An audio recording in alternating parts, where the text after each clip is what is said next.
sujet qui revient souvent, la question de la médisance. Mais je voudrais que ce soir, nous puissions revenir dessus. Parce que c'est une clé essentielle pour devenir une femme sage ou une femme âgée. Alors Paul exhorte la femme sage, la femme âgée, à ne pas être médisante. Nous ne devons pas être médisantes. On pourrait résumer la chose là. Mais la vérité, c'est que nous les femmes, nous savons combien nous avons cette facilité à être abonnés à Club Cancan. Vous savez, il y a beaucoup de clubs sur la terre. Mais le Club Cancan, c'est celui qui enregistre le plus de participation féminine. C'est un club qui n'a même pas besoin de publicité. C'est à croire que naturellement, les femmes sentent un appel vers ce club. Alléluia. Et voici que la parole de Dieu nous dit que nous ne devons pas appartenir à ce club. Le problème, c'est quoi? Ce n'est pas que nous ne savons pas que nous ne devons pas appartenir à ce club. Nous le savons. Mais le problème, c'est comment faire pour déchirer notre carte de membre. Dis à ta voisine, comment on va faire pour déchirer notre carte de membre? Parce que c'est une carte de membre qui ne nous fait pas de bien. Quelle que soit la matière dans laquelle cette carte est éditée, ce soir, elle doit être consumée. Elle doit être déchirée. Elle doit être détruite. Alléluia. Alléluia. Alors spirituellement, commence à sortir ta carte du Club Cancan. Commence à la sortir et positionne-la prête à être anéantie. Alléluia.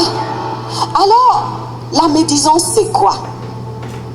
La médisance, le mot médisance est un mot qui vient du grec, attache bien ta ceinture, qui vient du grec diabolos. Diabolos. Je sais que tu pensais que j'allais dire ça vient du grec médirare, etc. Ça t'aurait un peu reconforté. Mais en fait, ça vient du grec diabolos. Et cela signifie que c'est une attitude qui est directement liée au diable. Alors, tu commences à comprendre que le Club Cancan, c'est le club dont le diable lui-même, il est le président. C'est un club dangereux. Alléluia. La médisance. La médisance. Le dictionnaire décrit ce mot comme étant le fait de dénigrer quelqu'un plus ou moins sans fondement. Je dénigre une personne sur ce que je sais, sur ce que je ne sais pas, sur ce que j'ai entendu, sur ce que je n'ai pas entendu, sur ce que j'ai vu, ce que je n'ai pas vu. Tout ça là, c'est bon pour faire mon mélange de dénigrement. C'est un club dangereux. Alléluia. Et bien souvent, la médisance se rapproche d'un autre mot qui est son frère jumeau, c'est le mot calomnie. N'est-ce pas? Calomnier quelqu'un, c'est exprimer une critique injustifiée et mensongère avec l'intention manifeste de nuire à la personne qu'on critique. Intention manifeste. C'est ça la calomnie. Je commence à parler de quelqu'un, je commence à parler de quelque chose que je sais, que je ne sais pas, que je connais, que je ne connais pas. J'émets une critique qui, de prime abord, peut paraître justifiée. Mais dans la vérité, mon intention profonde, c'est de nuire à cette personne. Parce que si ce n'est pas le cas, ce n'est pas une calomnie. Alléluia. Alors la calomnie, elle est fondée souvent sur un sentiment qu'on appelle la haine. Je calomnie une personne, pas parce que je l'aime, mais en vérité parce que je la déteste, consciemment ou consciemment. Alléluia. Alors la personne qui calomnie va raconter bien souvent des mensonges qui finalement et de façon effective vont finir par nuire à la personne qui a été l'objet de la calomnie. Vous savez, souvent, quand les femmes se rassemblent ou qu'elles se rencontrent au moins à deux, parce que ça commence à deux, elles vont commencer à parler. Parler de ci, parler de ça. Et puis de ci à ça, de rien à tout, elles vont finir par atterrir sur une personne. Et cette personne-là, elle peut être une personne de la communauté que les sœurs fréquentent, une personne du travail. En tout cas, généralement, c'est une personne qui n'est pas très éloignée. Ça peut être une personne qui appartient à la belle famille, etc. Mais dans tous les cas, l'atterrissage sur cette personne est brutal.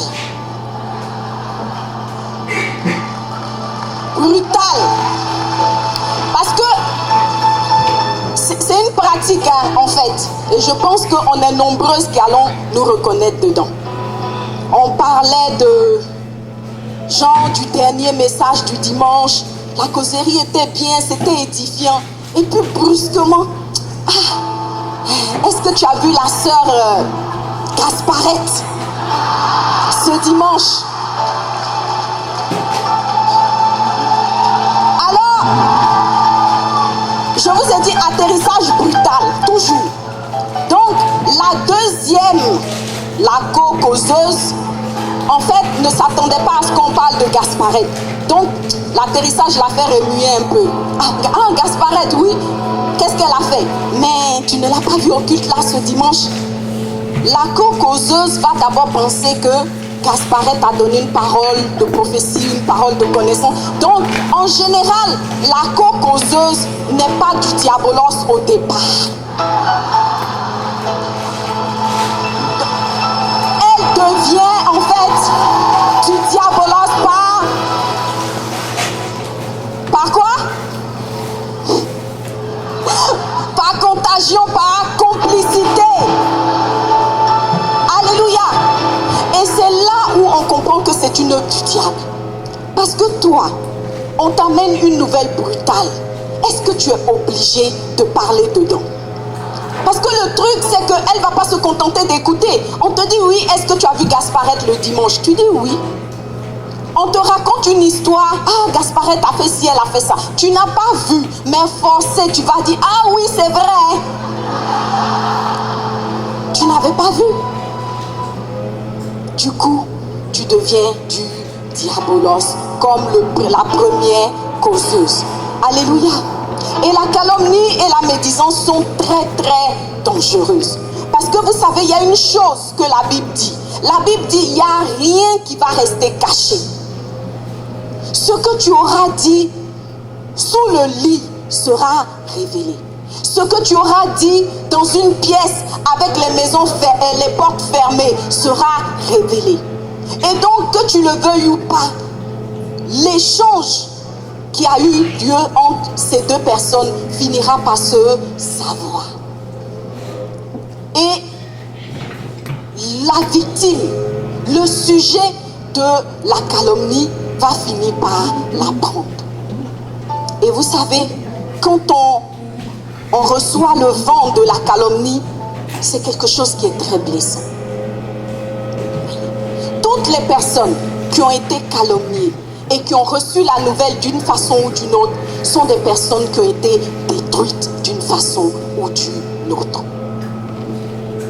Alléluia. La calomnie n'a jamais fait de bien à qui que ce soit. Quand on calomnie une personne, on ne peut pas s'attendre à ce que ça produise des effets bénéfiques dans sa vie. Ça n'existe pas. Et dans la parole de Dieu, on retrouve beaucoup de personnes qui ont été des instruments du diable, des instruments de diabolos pour calomnier d'autres personnes. Alléluia. Le premier, évidemment, qui a calomnié plus que l'histoire vient de lui, c'est le diable. Il est allé trouver Adam et Ève dans le jardin. Il leur a dit, il paraît que vous êtes les amis de Dieu. Alors Ève dit, ben oui, tu sais, hein, nous moi je suis la copine du roi des rois, du maître d'Éden. Alors le diable lui dit, tu es sûr que ton ami là, il t'aime? Elle dit, ben, je pense que oui, puisque c'est lui qui m'a créé. Et le diable lui dit, tu sais, en fait, il ne t'aime pas. Parce que s'il t'aimait, il y a des secrets profonds qu'il t'aurait dit. Une relation aussi forte que celle qu'il y avait entre Ève et Dieu, le diable est venu essayer de se mettre au milieu. Et c'est comme ça que des fois, des diabolos, enfants, se mettent entre de meilleurs amis. Combien d'amitiés glorieuses n'ont pas été détruites par des agents diabolos? Adam est venu dans le jardin et il a fait croire à Ève que Dieu lui tenait en secret des informations importantes. Et il a réussi à calomnier Dieu. Alléluia. Et vous savez, il y a une chose qui est extraordinaire avec la calomnie. C'est que quand on vient calomnier une personne auprès d'une autre, même la personne qui connaissait la victime de la calomnie, brusquement, c'est comme si elle devient amnésique. C'est une œuvre du diable. Alléluia. Quelqu'un va venir te parler de ton mari. Toi-même, ton mari, c'est quelqu'un d'autre qui va venir te parler de lui. Comment se fait-il que tu acceptes ce qui est dit en sachant très bien que théoriquement, je dis bien théoriquement, tu es censé connaître ton mari mieux que la personne qui t'en parle? Alléluia. La Bible dit que tous les soirs, Dieu descendait dans le jardin. Il était au contact d'Adam et Ève, un contact permanent et quotidien. Mais Ève s'est permise de douter de qui il était, de douter des paroles qui lui avaient été dites par Dieu sous la pression de l'onction de l'esprit de la calomnie. C'est une œuvre dangereuse, la calomnie. Alléluia. Et dans la Bible, on retrouve d'autres personnes qui ont été des instruments de calomnie. Quelqu'un comme Myriam, la sœur de Moïse. Elle est venue calomnier auprès de Moïse sa propre femme. Est-ce que vous vous rendez compte? Oui. Si j'étais Séphora, j'aurais dit à Myriam, au fait, les 40 ans où il traînait dans le désert, là, tu étais où?